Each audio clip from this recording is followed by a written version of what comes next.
become, I guess, self-disruptive, right? Well, I think there are three ways you do it. The first is you follow Marshall. He used to have a library, but he decided not to read books anymore. So he has something completely empty. That could be one way you do it. A second way you basically do it is you build a case for the exact opposite of what you believe. So whatever you believe, you build the case for the exact opposite. And when you build that exact opposite case, it's a very interesting way of challenging what you have.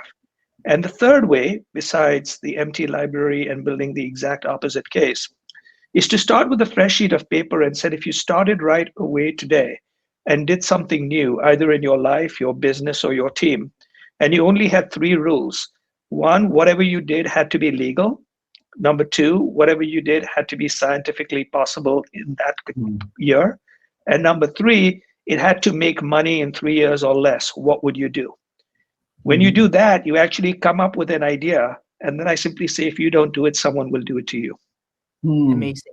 I absolutely love. Can you just elaborate a little bit more on your point two? Do you have an example you can share with me where you've done the opposite?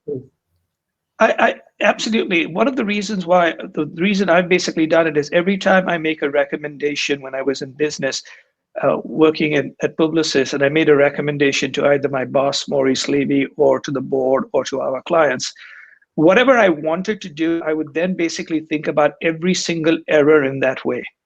And in fact, in most cases, my case against what I was recommending was as good, if not better, than the case for.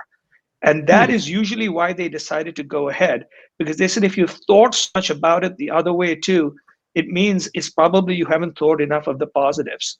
And that is extremely, extremely important, because you must also understand that the reason why Luke Skywalker got to blow up the Death Star is he knew the weak spots.